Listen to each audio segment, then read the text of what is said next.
Page का अगर मैं इतना हिस्सा करूँ तो क्या कहेंगे कि मैंने इसको आधा आधा बांट दिया, यानी कि मैंने इस पेज के 100% को 50 एंड 50% में डिवाइड कर दिया।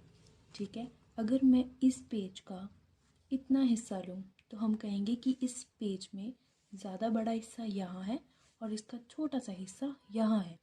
ठीक है, लेकिन क्योंकि हमने कोई मापक नहीं देख रखा तो इसलिए हम एग्जैक्टली बता नहीं सकते कि ये कौन सा हिस्सा होगा इतना और इतने परसेंट का। बट इन हिस्सों को बांटने में ही इसी का नाम होता है जो है कि हमारा आज का topic ratio and proportion.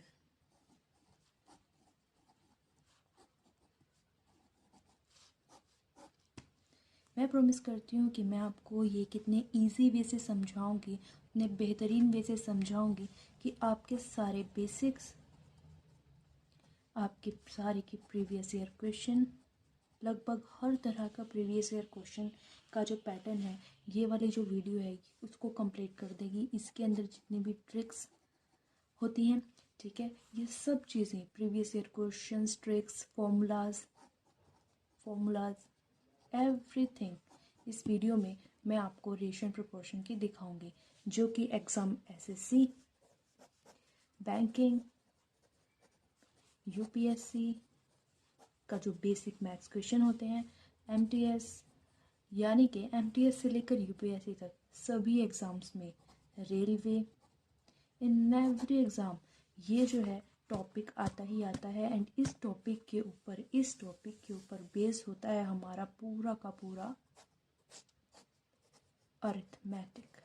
Yes, सही सुना आपने, अरिथमेटिक, जिसमें वर्क टाइम, जिसमें टाइम डिस्टेंस, जिसमें परसेंटेज, जिसमें प्रॉफिट लॉस, सब कुछ एवरीथिंग इसमें आ जाती है।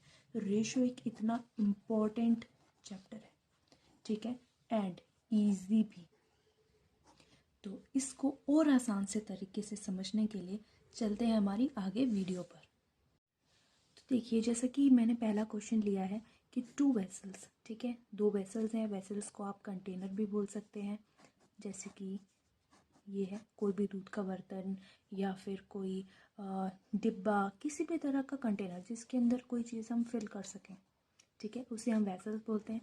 तो 2 vessels contain milk and water in the ratio 7:5 and 7:9, यानी कि एक मान लेते हैं हम, ये कंटेनर का नाम ए है और ये बी है, तो इसके अंदर जो मिल्क और वाटर का रेशियो है वो 7:5 है, और इसके अंदर मिल्क और वाटर का जो रेशियो है वो है हमारा 7:9। तो हमारे क्वेश्चन में देखिए, मैं आपको क्वेश्चन वही करवाऊंगी एग्ज़ाम ओरिएंटेड कि जो सारे एग्ज़ाम्स में आते हैं, जो कि आप देखेंगे जब भी आप किसी भी रेशो की कोई भी प्रीवियस ईयर का क्वेश्चन उठाएंगे, चाहे वो बैंक का होगा, चाहे वो रेलवेज का होगा, किसी का भी, तब आप देखेंगे ये क्वेश्चन इसी एक वीडियो में से आपको मिल जाएगा। ठीक है, ये सारे पैटर्न्स कवर कर देगी ये वाली वीडियो। तो देखिए, जैसा कि हमें दिखाया है कि ए और बी के 7:5 एंड 7:9, यानी कि मिल्क जो है, समझिए इस बात को कि क्या कह रहा है, इससे रेशो से कहने का क्या मतलब है कि मिल्क जो है वो ए के अंदर, इस कंटेनर ए के अंदर मिल्क 7 भाग है मिल्क का और पानी का 5 भाग है। अगर आपको कोई कहे कि टोटल 12 केजी मिल्क है, ठीक है, तो हम इसको ये कह सकते हैं कि इस मिल्क में जो आपका दूध वाला है उसने आपको अगर 12 किलो मिल्क दिया है तो उसके अंदर केवल 7 किलो ही प्योर मिल्क है और 5 लीटर्स प्योर वाटर है। ठीक है, तो आप इस बात को समझ पाए, इसका सिर्फ इतना सा मतलब है, ये रेशो हमेशा सेम रहेगी। अगर मैं आपको कहूँ कि ये 12 नहीं, मिल्क वाले भैया ने आपको 24 लीटर दूध दिया था, तो 24 लीटर में देखिए 24 लीटर में क्या हो जाएगा, ये 7 और 5 12 दूनी 24, तो ये दो जो उसका जो मल्टीपल है, तो मैं ये कह पाऊँगी कि मिल्क यहाँ पे 14 किलो मिल्क और 10 लीटर प्योर वाटर है। तो ये टोटल मिला के कितना हो जाता है, ये टोटल मिला के हो जाता है 24। देखिए 24, ठीक है। तो रेशो जो बेसिक रेशो है वो हमेशा सेम रहती है, वो हमेशा क्या रहती है, सेम रहती है। इसी को हम ये भी कह सकते हैं कि मैं यहाँ पे लिख दूँ कि अगर 3.5 रेशो 2.5, अगर मैंने इसको 2 से डिवाइड कर दिया तो भी बात सेम ही रहेगी, बात अलग नहीं होगी। कि देखिए 3.5 यानी 3.5 लीटर, तो उसमें जो है दूध है, और 2.5 लीटर क्या है, पानी है। तो 3 और 2 5 और 1 6, यानी हम इसको कह सकते हैं कि 6 लीटर टोटल मिल्क दिया था, जिसमें 3.5 लीटर तो प्योर दूध था और इतना यानी कि इतना पानी था। यानी कि basic ratio is same every time. ठीक है, बेसिक रेशो जो है वो सेम रहेगी। समझ में आया आपको इसका मतलब क्या होता है? अब आपको रेशो का मतलब समझ में आ गया है, तो अब हम आगे बढ़ते हैं। ठीक है, देखिए, तो इस क्वेश्चन को मैंने first, second and third 3 parts में डिवाइड किया है। तो मैं आपको कुछ समझाऊंगी भी कुछ इसी तरह, फर्स्ट, सेकंड एंड थर्ड। ठीक है, ये 3 भागों में मैं आपको समझाऊंगी। पहला भाग क्वेश्चन का कहता है कि वो इतना इतना मिल्क कंटेन करता है। ठीक है, तो ए में इतना है और बी में इतना। तो find the ratio of milk and water in the new mixture. तो and if both the vessels are mixed in the ratio 1:1, कि अगर दोनों वेसल्स को 1:1 में यानी आधा आधा में मिक्स किया जाए, यानी अगर मैं एक थर्ड वेसल यहाँ ले लूँ, जिसमें कि अगर मैं इससे भी दूध डालूँ और मैं इससे भी इसमें इसका दूध डालूँ, ठीक है, इसका जो मिक्सचर ऑफ मिल्क है डालूँ, mixture of milk and water डालूँ, तो फिर हमें रेशो मिलना चाहिए 1:1।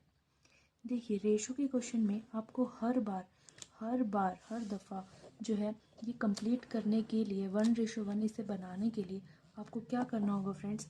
आपको इन दोनों की जो कैपेसिटी है उसको बराबर करनी होगी, कैपेसिटी को बराबर करना होगा। ठीक है, तो देखिए यहाँ पे हम कैपेसिटी कैसे बराबर करते हैं बता दें। जैसे 7 और 5 ये है 12, और 7 और 9 ये है 16। तो लीस्ट कॉमन मल्टीपल, ठीक है, यहाँ देखिए लीस्ट कॉमन मल्टीपल 12 और 16 का क्या होता है? 48। ठीक है, क्या होता है? 48। 12 चौक 48 और 16 दिया 48, 48। तो हमें इनको कुछ ऐसे से मल्टीप्लाई करना है कि ये 48 बन जाए। तो 12 चौके यानी इंटू में 4, इंटू में क्या होगा? 4, इंटू में क्या होगा? 4। आपको समझ आ रही है बात समझ आ रही है मैं क्या समझाना चाह रही हूँ? ठीक है, और इसको किससे करेंगे? इंटू में 3। ठीक है, 16 दिया 48। बस, अब कुछ नहीं करना है, अब कुछ भी नहीं करना है। ये जो इंटू में 4 हमने इसको बराबर करने के लिए किया, इसी 4 को हमें इन दोनों एंटिटीज से यानी मिल्क से भी और वाटर से भी मल्टीप्लाई कर देना है। तो जब ए में हमने ऐसा किया तो हमने क्या देखा? 12 चौके 48, तो 4 से जा रहा है, तो 7 को और 5 को दोनों को ही 4 से करना है। तो क्या करेंगे? 7 चौके 28 रेशो 5 4 जा 20, 5 चौके 20। ठीक है, और बी में हम कैसे देखेंगे? 3 से हमने किससे किया? 3 से। तो 7 दिया 21 रेशो 9 दिया 27। अब बस हो गया, ये मिल्क है, ये वाटर है। तो अब हमसे पूछा है कि 1:1 में हमने आधे आधे में इनको बांटना है, यानी दोनों की बराबर बराबर क्वांटिटी हमने लेनी है। और यहाँ आप देख सकते हैं ये भी टोटल मिला के क्या हो रहा है? 20 और 28 48, और ये भी टोटल मिला के क्या हो रहा है? 21 और 27, ये भी क्या हो रहा है? 48। तो फिर 28 प्लस में 21, 28 प्लस में 21 क्या हो गया? 28 प्लस में 21 क्या हो गया? 9, 49 रेशो, और 20 प्लस में 27 क्या हो गया? 7, 47। यानी जब हम इनको इक्वल भागों में बांटेंगे, तो इनकी रेशो क्या आ जाएगी फ्रेंड्स? 49 रेशो 47। तो हमारे पास मिल्क और वाटर की क्या रेशो रह जाएगी? 49 रेशो 47। तो हमारे पास मिल्क और वाटर की रेशो आ गई 49 रेशो 47। समझ में आया? तो लगभग हर रेशो के क्वेश्चन में सबसे पहले आपको क्या करना होगा? सबसे पहले आपको ये एंटिटी इक्वल करनी होगी, दोनों कंटेनर्स को बराबर बनाना होगा। उसके बाद ही आप अपने क्वेश्चन में आगे चल सकते हैं। जैसे कि मैंने नेक्स्ट क्वेश्चन कुछ ऐसा ही लिया है कि अगर जैसे इसमें तो हमें 1:1 में बांटना था, अगर हमें कोई ऐसे थर्ड कंटेनर में ए और बी से हमें दूध का मिक्सचर डालना है और इन द रेशो 5:2, 5:2। ठीक है, तो हमने क्या किया है? सबसे पहले हमने इनकी एंटिटीज़ बराबर की है, यानी हमने इनको 48 बनाया। 48 हमने कैसे, हमारे पास रेशो आ गई थी 28:20। ए का देख रहे हैं ना आप, यहाँ पे नीचे हमने निकाला था। और बी की हमारी क्या आ गई थी? 21:27। ये हमने इनकी टोटल इक्वल एंटिटी कर दी थी, ये भी 48 है, ये भी 48। अब हमें सिर्फ 5:2 में बांटना है, तो क्या करना है, कुछ भी नहीं। तो इसको आप कर देंगे 5 से इंटू, और बी को आप कर देंगे 2 से इंटू, ठीक है, 5:2। समझ में आया? तो यहाँ पे आपने 5 से इंटू किया तो क्या आएगा, 28 पंजे 140, ठीक है, 28 पंजे 140, ठीक है, और 20 पंजे 100। समझ में आ रहा है? 21 दूनी 42, 21 दूनी 42 और 27 दूनी 54, ठीक है। अब हम इन दोनों को ऐड कर देंगे क्योंकि ये मिल्क की एंटिटी है, ये मिल्क की एंटिटी है, और ये वाली वाटर की एंटिटी है, ये वाली वाटर की एंटिटी है। तो हम इनको मिक्स कर देंगे तो क्या बनेगा, 2, 8 एंड 1। इन दोनों को ऐड किया, मिल्क की क्वांटिटी क्या आ गई 182 एंड वाटर की क्या आ गई 154, 154। तो समझ में आया? अगर हमें किसी रेशो में बांटना है या हमें इसको इक्वल इक्वल बांटना है तो हम कैसे करेंगे, हम एंटिटी बराबर करेंगे 48, ठीक है, एंटिटी हमने बराबर करी, उसके बाद हमें वो जिस रेशो में बोलते हैं हम उस रेशो में बांट देंगे। दोस्तों ये इतना फ़ायदेमंद है और इतना बेसिक पहली चीज़ ही मैंने आपको इतनी अच्छी बताई कि आपके लगभग सारे क्वेश्चन 90% क्वेश्चन रेशो में कुछ इसी तरह से होते हैं। चलिए अब मैं आपको इसका नेक्स्ट पार्ट दिखाती हूँ। नेक्स्ट पार्ट में क्या कह रहा है, देखिए थर्ड में कह रहा है, इफ बोथ द वेसल्स है इक्वल कैपेसिटी, अगर दोनों ही वेसल्स की इक्वल कैपेसिटी है, देन वन मोर वेसल जिसकी 3:2 कैपेसिटी थी, ठीक है, they are all emptied in fourth container. देखिए एक और वेसल इसने लिया जिसमें मिल्क और वाटर का रेशो जो है क्या है 3:2 है।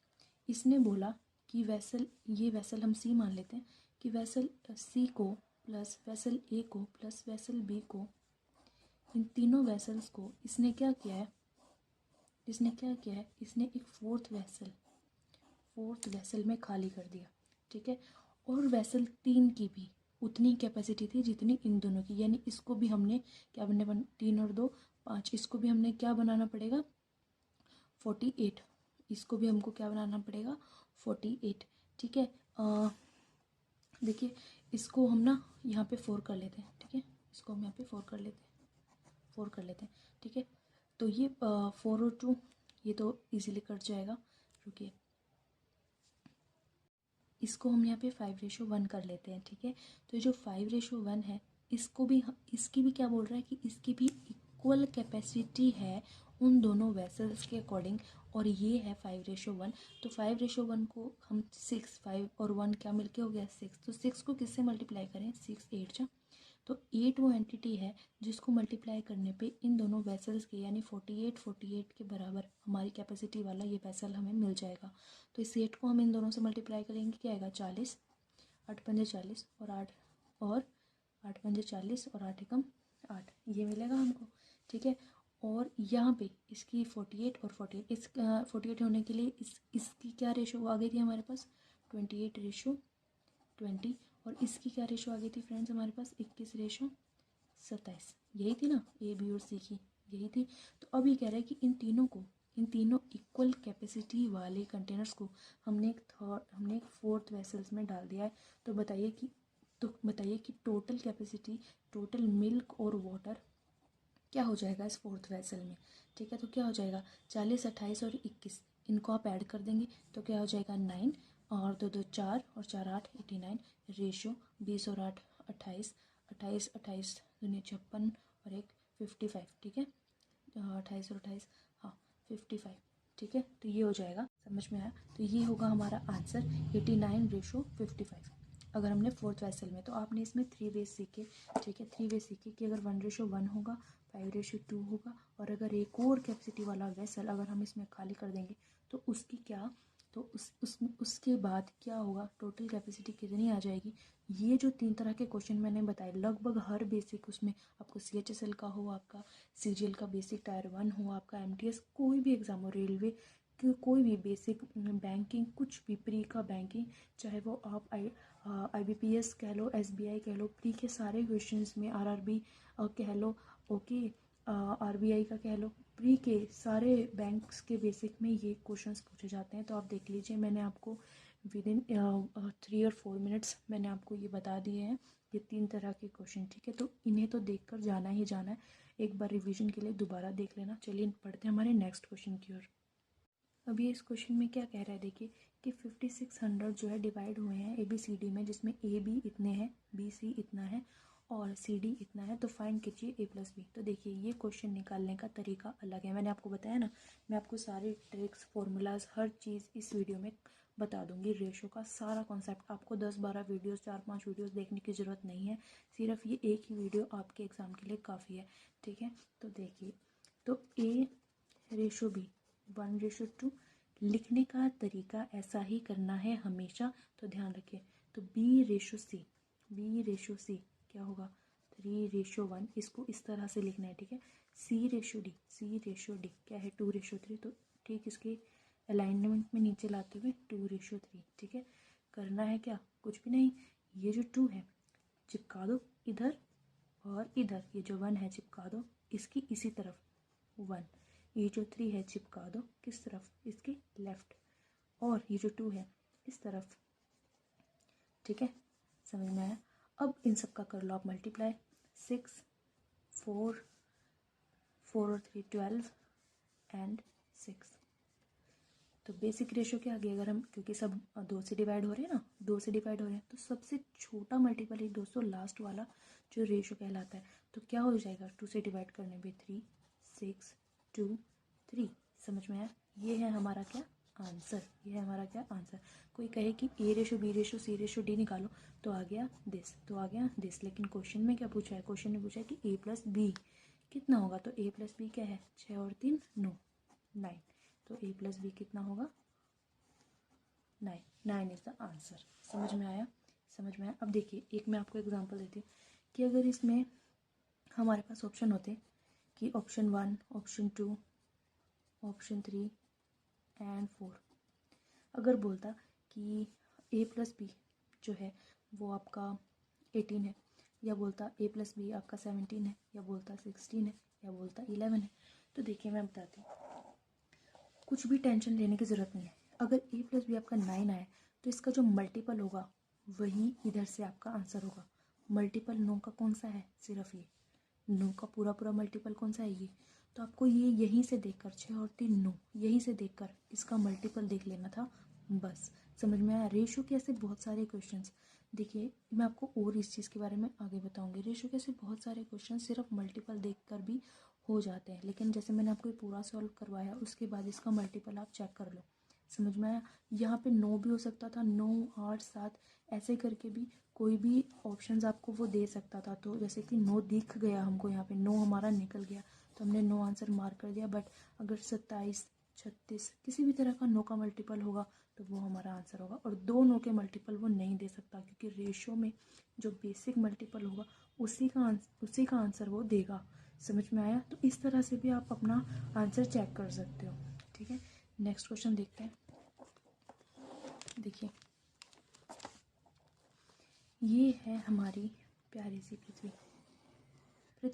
ओके। ये है इसका नॉर्थ हेमिस्फीयर यानी ऊपरी गोलार्ध, और ये है हमारा साउदर्न हेमिस्फीयर यानी दक्षिणी गोलार्ध, ठीक है। और इसको टोटल मिला के हमारी बन जाती है प्यारी सी अर्थ। अगर मैं कहूँ कि ये दोनों ये दोनों इंसान है, ठीक है। ये एक इंसान है ए, ये एक इंसान है बी, ठीक है। ए को मैंने एक टॉफ़ी दी, बी को मैंने एक टॉफ़ी दी, ये ए और बी मिलकर ही तो ना 2 टॉफ़ी बनाएंगे। समझ में आया। ये दोनों मिलकर ही पूरी एक अर्थ बनाएंगे, ठीक है। तो इसमें दिखाया हुआ है कि नॉर्दर्न हेमिस्फीयर जो है, नॉर्दर्न हेमिस्फीयर में जो इस वाले हेमिस्फीयर में, नॉर्थ के हेमिस्फीयर में जो पानी है और जो लैंड है, ठीक है। जो पानी है और जो लैंड है उसका अनुपात बता रखा है कि ये तो है 2 और ये पूरा पानी मिला के है 3, ठीक है। यानी कि ये है 2:3। समझ में आया। लैंड और वाटर, ठीक है। और पूरी अर्थ में जो, देखिए, और पूरी अर्थ में जो लैंड एंड वाटर का जो पार्ट है वो कितना है, 1:2, ठीक है। पूरी अर्थ पे जो वाटर है वो है 2 और जो पानी है वो है 1। समझ में आ रहा है। तो अब हम इसको कैसे करेंगे, इस क्वेश्चन को कैसे करेंगे, तो हम लिख लेंगे कि अर्थ में लैंड एंड वाटर कितना दिया है 1:2, और नॉर्दर्न हेमिस्फीयर में कितना दिया है हमको 2:3। तो तो कुछ नहीं, जैसे कि मैंने आपको बताया कि क्या करना है, इक्वेट करना है। तो 1 और 2 मिलके क्या हो गया 3, 3 और 2 मिलके क्या हो गया 5। तो कैसे इक्वेट होगा, इसको अगर मैं 5 से मल्टीप्लाई करूँगी, इसको अगर 3 से करूँगी, तभी तो ये 15 बनेगा, तभी तो ये 15 बनेगा। ठीक है, तो 3 से कर दीजिए तो अर्थ का क्या आ जाएगा, तो अर्थ का क्या आ जाएगा इंटू 3, सॉरी 5 से करें ना, इंटू 5, इंटू 5, यहाँ पे क्या आ जाएगा इंटू 3, इंटू 3। समझ में आ रहा है, समझ में आ रहा है। तो ये क्या बन जाएगा, तो ये क्या बन जाएगा, हमारे पास आ जाएगा इनका डायरेक्ट ये टोटल रेशो। देखिए 5 एकम 5 और 5 दूनी 10 मिला के कितना हो गया 15, 3 दूनी 6 और 3 तिया 9 मिला के कितना हो गया 15। तो अब हम इसको साफ साफ लिख लेते हैं कि यहाँ पे आ गया ये, यहाँ पे आ गया अर्थ नॉर्थर्न हेमिस्फीयर, मैंने यहाँ लिख लिया 5, यहाँ लिख लिया 10, यहाँ लिख लिया 6 और यहाँ लिख लिया 9। अब क्योंकि अर्थ जो है वो डबल है और नॉर्दर्न हेमिस्फीयर क्या है 1 इंटू 1 है, तो जैसे कि हमने लास्ट क्वेश्चन में किया था कि अर्थ को हम कर देंगे इंटू 2, क्योंकि ये डबल है, अभी तो बराबर है ना, अभी तो 15-15 है, अभी तो 15-15 है, तो अब इनको बराबर करेंगे और नॉर्दर्न हेमिस्फीयर को कर देंगे इंटू 1। ठीक है, तो ये क्या आ जाएगा 10:20 और ये क्या आ जाएगा 6:9। अब जब हम इनको सब्सट्रैक्ट कर देंगे, यानी पूरी अर्थ में से जब हम नॉर्थ हेमिस्फीयर हटा देंगे तो हमारे पास क्या बच जाएगा साउदर्न हेमिस्फीयर। तो साउदर्न हेमिस्फीयर का लैंड और वाटर का जो रेशो आ जाएगा वो आ जाएगा 4:11। ये हमारा आंसर समझ में आया। तो यानी इसमें जो लैंड और जो वाटर का जो रेशो है वो है 4:11। समझ में आया, क्लियर है, ओके। ये एग्जांपल्स दोनों क्लियर है, आगे देखिए लिखा है total income of A B C is ₹660 and A spend 80%, B spend 85%, C spend 75%। देखिए क्या लिखा है कि ए बी सी की जो तनख्वाह है, जो इनकम है वो 60 है, यानी 6060 है, और ए जो है वो खर्च करता है 80%, बी खर्च करता है 85% और सी 75% अपनी इनकम का। ठीक है, तो लेकिन टोटल इनकम हमें दी हुई है। देन पूछा हुआ ratio of their savings in इस 569, उनकी जो सेविंग्स का रेशियो है वो ये है। तो इनकम बताइए ए की।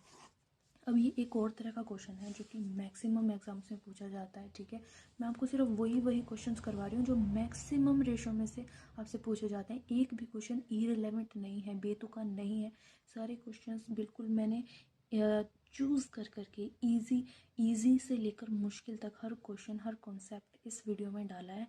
ठीक है, देखिए अभी कह रहा है, अभी कह रहा है ये वाला क्वेश्चन, अब आपको पता है कि इनकम का मतलब क्या होता है। इनकम का मतलब क्या होता है, सेविंग्स प्लस एक्सपेंडिचर। इनकम जब मिलती है तो हम कुछ खर्चा करते हैं, कुछ बचाते हैं। ठीक है ना, कुछ खर्च करते हैं और कुछ खाते हैं, कुछ बचाते हैं, कुछ खाते हैं और कुछ बचाते हैं। ठीक है, तो अब इस ही रिलेशन पे, इस ही सिंपल से रिलेशन पे मैं आपको ये वाला क्वेश्चन करवाऊंगी। तो देखिए सेविंग्स का रेशो हमें दिया हुआ है 5:6:9। ठीक है, अगर हमें किसी भी तरह से इनकम का रेशो मिल जाए, इनके एक्सपेंडिचर का रेशो दिया हुआ है, अगर इनकम का रेशो मिल जाए तो हम इक्वेट कर देंगे, ठीक है, तो इनकम का रेशो हमको निकालना है, किसका, ए का, बी का और सी का। इनकम का रेशो देखिए कैसे निकालेंगे दोस्तों। 80% का मतलब क्या होता है, 80% का मतलब ऐसे सिंपल क्या होगा, ये 4/5। ठीक है, 85% का मतलब क्या होता है, 85% का 17/20। समझ में आया, ओके। तो ये 4/5 17/20 ये परसेंटेज के बाद मैंने सॉल्व करके यहाँ लिख लिए। इनको सिंपल वे से समझिए कि मतलब क्या है, मतलब ये है कि 80% का मतलब है एक्सपेंड 80%, यानी 4 रुपये तो खर्च कर देता है 5 रुपये में इनकम है, 5 रुपये इनकम है और 4 रुपये खर्च कर देता है, स्पेंड करता है। समझ में आया, इसमें 20 रुपया तो इनकम है और 17 रुपये खर्च कर देता है। तो अगर 5 रुपये इनकम थी और 4 खर्च कर देता है तो बचाता कितना है, तो सेविंग कितनी है यहाँ पे 1 है ना, सेविंग 1 होगी ना। आप 5 रुपये कमाते हो, 4 रुपये खर्च कर देते हो तो 1 ही रुपया तो बचाओगे। यहाँ पे देख लीजिए, सेविंग यहाँ पे कितनी होगी बताओ, 3 रुपये होगी, 3 रुपीज़ होगी। अगर आप 20 कमाते हो, 17 खर्च कर देते हो तो 3 रुपये बचाओगे। अब इसी चीज़ को इस सेविंग के रेशो से आप कंपेयर करो। देखो, एक सेव करते हो, लेकिन यहाँ पे कितना है 5, यहाँ पे कितना है 5, मल्टीपल मिल गया आपको। क्या मिल गया? मल्टीपल। इस एक की वैल्यू ये 5 है, इस एक की वैल्यू ये 5 है, इस एक की वैल्यू ये 5 है। तो ये जो इनकम के 5 की वैल्यू है तो कितनी होगी? 5 5 25। समझ में आया? और एक्सपेंडिचर की पता लगी, 5 चुके 20, इधर से पता लगी, दिया हुआ है ना हमें, दिया हुआ है, ठीक है। तो 25 और 20, समझ में आया? तभी तो ना 5 रुपये बचाएगा। कितना बचाएगा? 5 रुपये। समझ में आया? यहाँ पे क्या है, 20 और 17, 3 रुपये बचाता है। तो बी के लिए है ना, बी के लिए है। तो बी का दिया कितना हुआ है? 6 रुपया, लेकिन है कितना? 3। तो 3 दूनी 6, 3 दूनी 6, तो आ गया मल्टीपल कितना? इंटू 2। 3 दूनी 6, मल्टीपल इंटू 2, 5 था ना, 1 इंटू 5, 5 बनता है, 3 इंटू 2 6 बनता है, तो 2 मिल गया। तो 20 दूनी 40। और अगर हम एक्सपेंडिचर निकालना चाहे तो 17 दूनी 34 स्पेंड करते हैं, लेकिन इनकम क्या है? 40। यहाँ पे इनकम क्या है? 25। तो क्या लिख देंगे? ये 25 और इसकी इनकम 40 और इसकी इनकम इसी तरह से 36। समझ में आया? तो अब हमको रेशो मिल गया। मैंने क्या बोला था? हमको रेशो चाहिए, तो रेशो मिल गया, यानी 25x प्लस में 40x प्लस में 36x equals to 6060। Total income क्या दी हुई है? ये क्या आ गई? 660। तो हमने फाइंड कर लिया इसका ये रेशो। तो 25 प्लस 40 प्लस 36 कितना हो गया? 101। x इक्वल्स टू 60 तो x की वैल्यू आ गई आपकी 60। समझ में आया? अब आपके पास x की वैल्यू आ गई तो आप इनकम ऑफ ए तो बता ही सकते हो। ए की इनकम 25x है ना, 25x और एक x की वैल्यू क्या है? 60। तो 25 इंटू 60 क्या आ गई ये वैल्यू? 1500। समझ में आया? हाँ 1500, 25 के 150। ठीक है, क्लियर है? ओके, समझ में आ रहा है आपको? बिल्कुल क्लियर है? प्लीज़ मुझे कमेंट में बताइए कि आप लोगों को समझ में आ रहा है। ठीक है, देखिए next, ratio of income of A and B is 3:2 and ratio of expenditure is 4:3। उनका एक्सपेंडिचर का रेशियो ये है, इनकम का रेशियो ये है। अब ये बिल्कुल ईजी है, लेकिन इसका तरीका वो भी कर सकते हो जो पिछला बताया, और मैं एक नया तरीका, क्योंकि मैंने आपको बताया ना मैं सारी ट्रिक्स फॉर्मूलाज हर चीज़ बताऊँगी।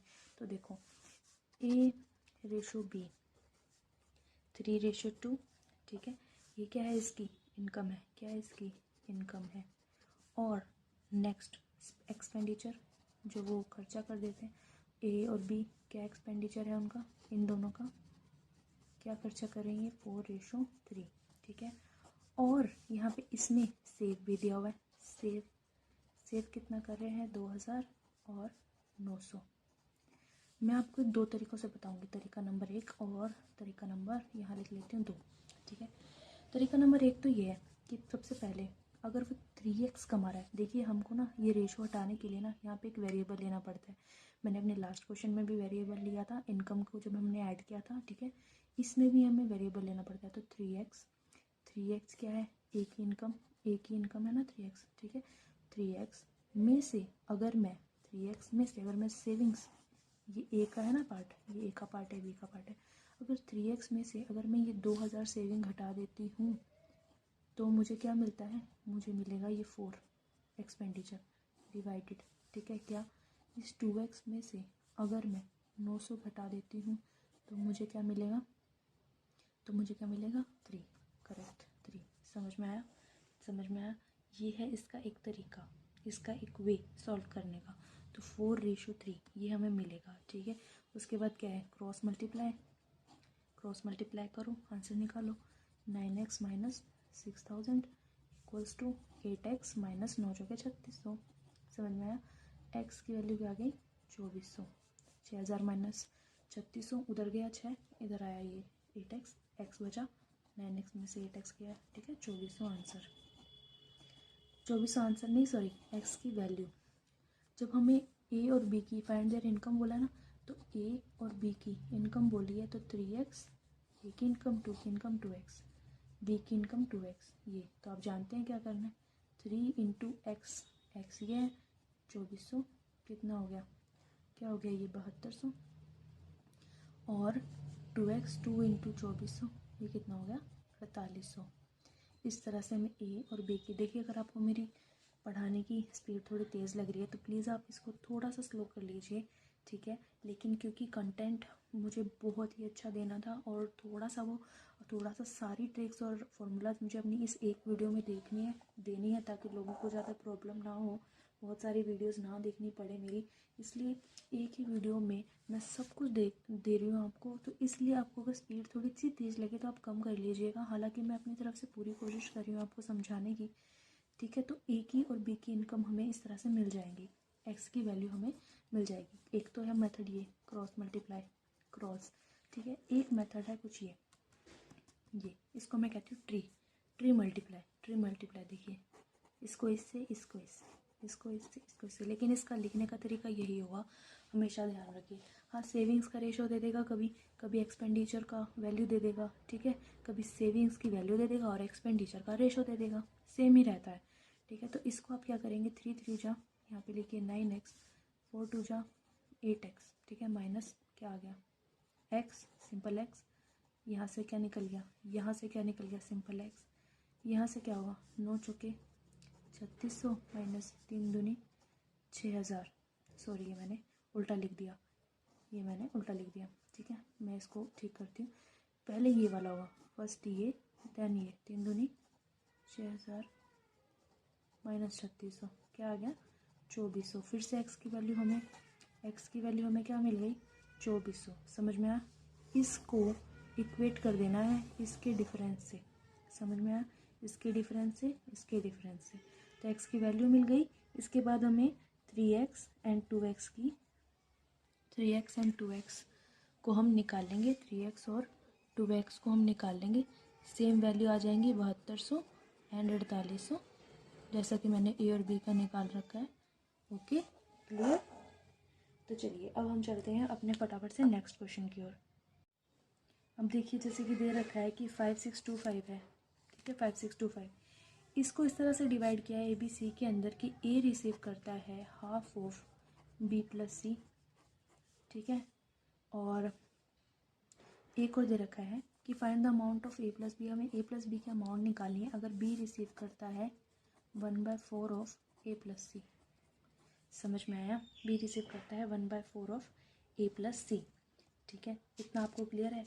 अब देखिए इस तरह के क्वेश्चन में ना आपको क्या करना है, आपको कुछ नहीं करना, इनकी वैल्यूज़ आपको बराबर करनी है, वही सेम बात है कि अगर हम इसको, ये नीचे आ सकता है ए बाय बी प्लस सी लिखें तो ये क्या हो जाएगा 1/2, और अगर हम इसको बी बाय ए प्लस सी लिखें तो ये क्या हो जाएगा 1/4, क्लियर है।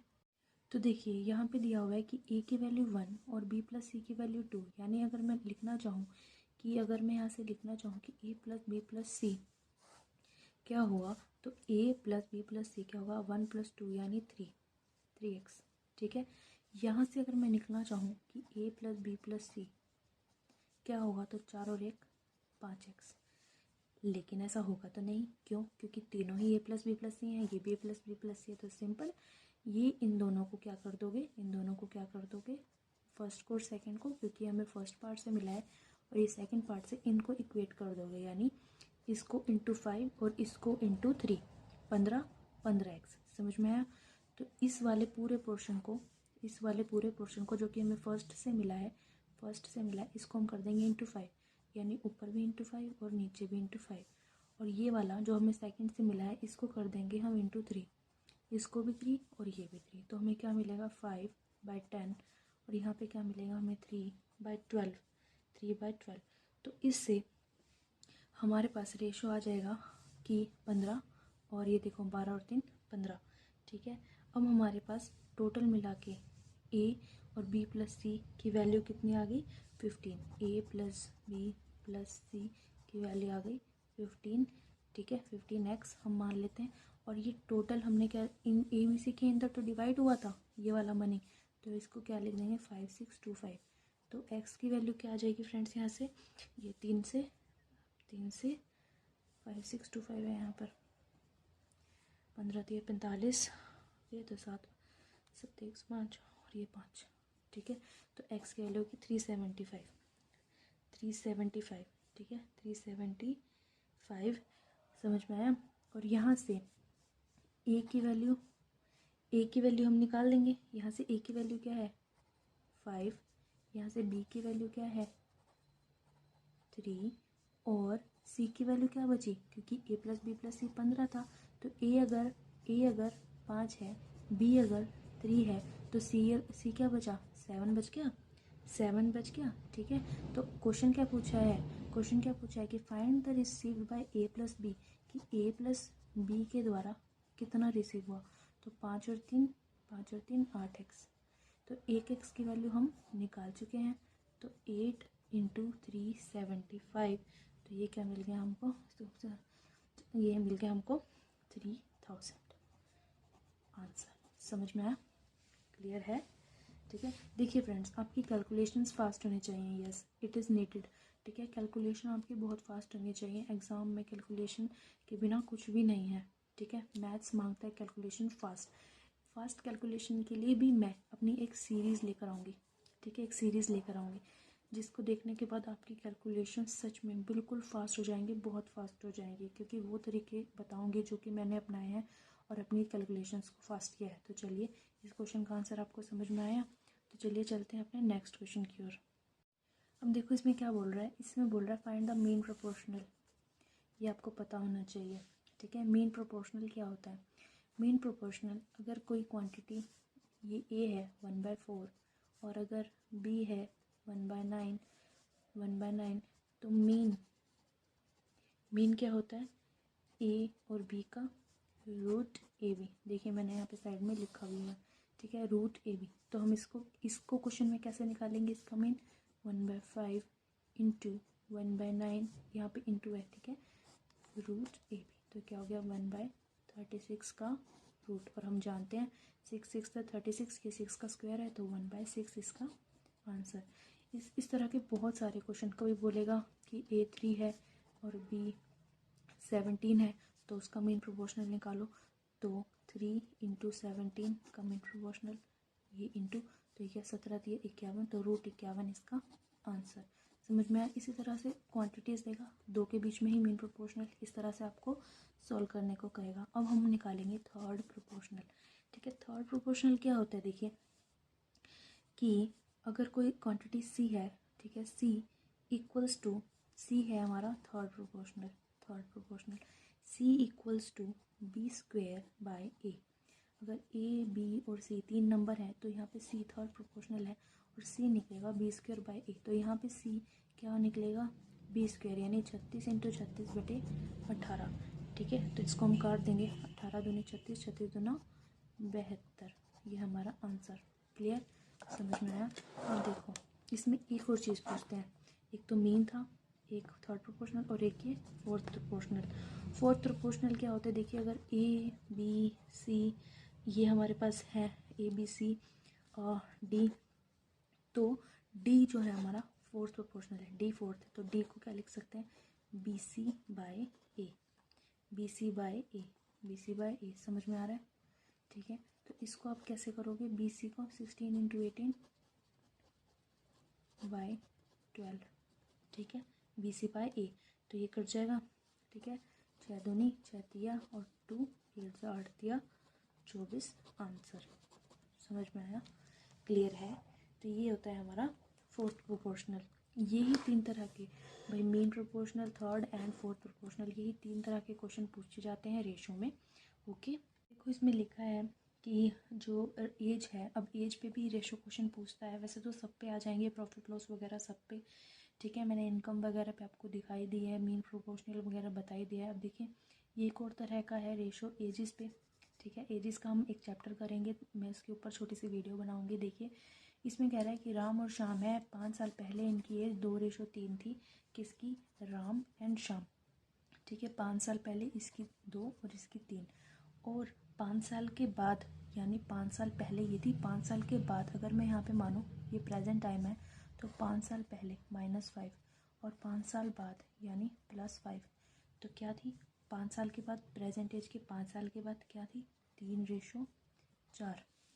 ये भी एक तरीका है आपको अच्छे से समझना होगा, ठीक है ना। बहुत सारे एजेस के क्वेश्चन इस तरीके से बनते हैं माय डियर फ्रेंड्स। आपको 100% इस पर ध्यान देकर सीखना है कि एजेस के क्वेश्चन रेशो में कैसे होते हैं, ठीक है। बहुत ही ईजी तरीके से मैं आपको बताऊंगी। देखिए मान लेते हैं यहाँ पे इसकी प्रेजेंट एज कुछ है, ठीक है, कुछ है। 5 साल पहले 2:3 थी और 5 साल बाद 3:4 हमारे क्वेश्चन में लिखा हुआ है। तो उनकी प्रेजेंट एज बतानी है, प्रेजेंट एज बतानी है। देखिए एज चाहे एक भाई की और दूसरे भाई की, अगर उन दोनों में 2 साल का डिफरेंस है, तो अगर वो 50 साल बाद भी होंगे, आज एक की उम्र 2 साल है और दूसरे की उम्र 4 साल है, अगर 50 साल बाद भी देखेंगे तो 50 साल बाद इसकी एज 52 होगी और इसकी 54। तो डिफरेंस जो होगा माय डियर फ्रेंड्स वो 2 ही साल का होगा। यहाँ पे भी जो डिफरेंस होगा वो 2 ही साल का होगा, ठीक है। डिफरेंस 4 - 2 क्या होगा, ये 54 - 52 क्या होगा, 2। तो डिफरेंस हमेशा सेम रहता है। यहाँ पे देखिए 3 - 2 डिफरेंस क्या है, 1। 4 - 3 डिफरेंस क्या है, 1। तो यहाँ पर डिफरेंस दोनों में बराबर है, डिफरेंस दोनों में बराबर है। तो -5 और +5 इन दोनों में क्या डिफरेंस हुआ, यानी प्रेजेंट एज से 5 साल बाद, 5 साल बाद और 5 साल पहले, यानी पूरा 10 साल का डिफरेंस यहाँ हुआ। यहाँ क्या हुआ, 10 साल का डिफरेंस। 10 साल बाद इनकी एज का रेशो ये हो गया। तो यानी 10 ईयर्स का गैप था, तो इंटू 10 समझ में आया। तो इसकी एज तब क्या होगी, 20 राम की और शाम की 30। तो 5 साल पहले 20 थी, तो 5 साल बाद क्या हो जाएगी, 25। तो 5 साल बाद क्या हो जाएगी, 35। और इसके भी 5 साल बाद आफ्टर 5 ईयर्स उनकी रेशो दी हुई है ना, 5 साल के बाद अगर इसमें हम +5 करेंगे तो एज क्या हो जाएगी, 30। तो एज क्या हो जाएगी, 40। लेकिन प्रेजेंट एज क्या है, ये मैंने बताया था ना, यहाँ पे प्रेजेंट एज लगाएंगे। समझ में आया, समझ में आया। क्योंकि डिफरेंस इन दोनों का सेम था, क्योंकि डिफरेंस सेम था, इसलिए हमने ये वाला एज का गैप जो क्वेश्चन में हमें दिया हुआ है, हमने उससे मल्टीप्लाई कर लिया और हमें हमारा आंसर मिल गया। समझ में आ रहा है। अभी देखिए नेक्स्ट क्वेश्चन ये रहा। इसमें दे रखा है कि रेशो उनकी जो राम और शाम की जो एज की जो रेशो है वो है 3:1। और प्रेजेंट एज मान लेते हैं यहाँ पे है कुछ, ठीक है। और आफ्टर 5 ईयर्स, ये तो है बिफोर 5 ईयर्स, 5 ईयर्स अगो, 5 साल पहले -5। आफ्टर 5 ईयर्स 5 साल के बाद उनकी एज का रेशो क्या है, 2:1। तो find the present age of both. Present age बताओ, यहाँ पे कुछ होगी प्रेजेंट एज, ये 5 साल पहले या 5 साल बाद। अब देखिए यहाँ पे 3 - 2 1, 4 - 3 1, डिफरेंस सेम था। तो डिफरेंस हमेशा सेम रहता है, ठीक है, डिफरेंस हमेशा सेम रहता है। तो यहाँ पे देखिए इनका एज का डिफरेंस क्या है, 2, और यहाँ पे क्या है, 1। हमेशा की तरह कुछ नहीं, डोंट वरी, घबराइए मत। इसमें भी हम क्या करेंगे, डिफरेंसेस को बराबर कर देंगे। तो यहाँ पे 2 है, 2 को इंटू 1 2, और इस 1 को 2 × 1 2 बनाने के लिए इंटू 2। समझ में आया। तो 1 से मल्टीप्लाई करके तो वही आएगा 3:1। और इस यहाँ पे 2 बनाने के लिए इस 1 को 2 से मल्टीप्लाई किया, तो इस पूरी इक्वेशन को भी 2 से कर देंगे तो क्या निकलेगा, 4:2। 4:2। समझ में आई बात, बात समझ में आ रही है। यानी कि अब देखिए 3 - 1 2 और 4 - 2 2, डिफरेंस सेम कर दिया। सेम करने के बाद ये जो प्रेजेंट था इसके यहाँ पे 5 साल माइनस 5 साल प्लस, तो टोटल डिफरेंस क्या हो गया, 10 ईयर्स का, 10 ईयर्स का। अब इसी 10 से यहाँ पे क्या आ जाएगा, 30 एंड 10, और 5 साल पहले तो 5 साल बाद क्या आ जाएगी, 35, 5 साल बाद क्या आ जाएगा, 15। तो हमें राम और शाम की ये तो थी 5 साल पहले वाली और ये है प्रेजेंट, और अगर हम 5 साल और प्लस कर देंगे तो क्या आ जाएगा, 40 और 20। समझ में आ रहे हैं। तो फिर इसका हमको आगे का रेशो मिल जाएगा, प्रेजेंट एज का हमें मिल चुका है। तो हमारा आंसर क्या है, 35 और 15 राम और शाम का प्रेजेंट एज, प्रेजेंट 35 और ये है शाम की प्रेजेंट एज। तो आपको समझ में आया, समझ में आया। इसमें तो डिफरेंस सेम था, इसमें मैंने डिफरेंस अलग लेके जानबूझकर ऐसा क्वेश्चन लिया है। क्लियर है, ओके क्लियर है ये क्वेश्चन। चलिए चलते हैं फटाफट से अपने नेक्स्ट एंड लास्ट क्वेश्चन की ओर। देखिए गिवन है कि ratio of total amount to all males and female salary is 6:5। फाइल the ratio of salary of each male and female is 2:3। ठीक है, क्या समझ रहे हैं आप इससे, आप इसे समझिए ये बता रहा है कि मेल्स और फीमेल्स की सैलरी, यानी किसी कंपनी में मान लो, ठीक है, कोई कंपनी है जिसमें मेल और फीमेल की जो सैलरी है, सभी मेल्स और फीमेल की मिला के वो क्या है, इनको 6 मिलता है और इनको 5 मिलता है। लेट इनको सारे मेल्स को टोटल मिला के अगर 60,000 रुपया मिलता होगा, फीमेल्स को 50,000 रुपया मिलता होगा, सबको टोटल मिला के, ठीक है। लेकिन इंडिविजुअल सैलरी जो उनको मिलती है इंडिविजुअल, ठीक है, वो कितनी मिलती है, ईच पर्सन को कितनी मिलती है, 2:3। और ये किसका है, टोटल। समझ में आ रहा है, क्वेश्चन समझ में आ रहा है। तो अब ये मुझसे पूछ रहा है कि find the ratio of males and females. तो कंपनी में आदमी और औरत का काम कितना करते हैं, मतलब कौन कितने नंबर ऑफ मैन हैं एंड कितने नंबर ऑफ फीमेल्स हैं, ठीक है। तो मान लीजिए अगर यहाँ पे मैं एक एग्जांपल के लिए, अगर 60,000 तनख्वाह मिलती है लेट, ठीक है, और हर एक को 200 रुपया मिलता है, हर एक मेल की बात कर रही हूँ, सभी मेल्स को 60, टोटल मिला के सभी मेल्स को 60,000 तनख्वाह मिलती है और एक आदमी को 200 रुपया मिलता है। तो कितने नंबर ऑफ मेल्स होंगे, नंबर ऑफ मेल्स कितने होंगे, नंबर ऑफ मेल्स। तो नंबर ऑफ मेल्स अगर हम x मान लें तो x की वैल्यू क्या आ जाएगी, 30 आ जाएगी, ठीक है, 300 आ जाएगी, 300 आ जाएगी। समझ में आ रहा है, 3 दूनी 6, 60,000, 300 आ जाएगी। यानी 300 आदमियों को हर एक आदमी को 200 रुपया मिलता होगा, 200 रुपया मिलता होगा, तभी टोटल जो मैन की जो सैलरी बनती है, सभी आदमियों की जो सैलरी मिलती है वो 60,000 हो गई। क्लियर है, ये बात क्लियर है, समझ में आया। तो इसमें ये मुझसे पूछ रहा है कि टोटल दिया हुआ है और ईच आदमी का दिया हुआ है, तो बोल रहा है कि नंबर ऑफ मेल्स बताइए एंड फीमेल्स बताइए, इनके नंबर बताइए, number of males and number of females, ये बताइए आप। समझ में आ रहा है ये मुझसे क्या पूछ रहा है।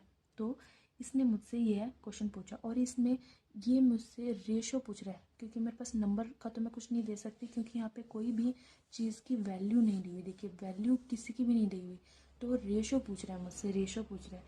तो इस तरह के क्वेश्चन में आपको कुछ नहीं करना, क्योंकि आपको डिवीज़न समझ रहे हैं ना, नंबर को इनसे डिवाइड करना पड़ेगा। इस डिवीज़न को ईजी वे में करने के लिए हम यहाँ पे क्रॉस मल्टीप्लिकेशन वाला मेथड अपना लेते हैं। तो मेल्स और फीमेल्स का क्या आ गया, 6 3 जा 18 एंड 5 2 जा 10, यानी नंबर ऑफ मेल्स 9 रेशो में, ठीक है ना, number of males and 9 and ratio of number of females is 18 and 10, ठीक है, 18 एंड नंबर ऑफ फीमेल्स का 10, तो 18:10 ये आ गया हमारा मेल्स एंड फीमेल्स का रेशो। समझ में आया, क्रॉस मल्टीप्लाई कर देते हैं सिंपली, डिवीजन से पूरा इस तरह से दिखाने की बजाय हम सिंपली क्रॉस मल्टीप्लाई कर देते हैं।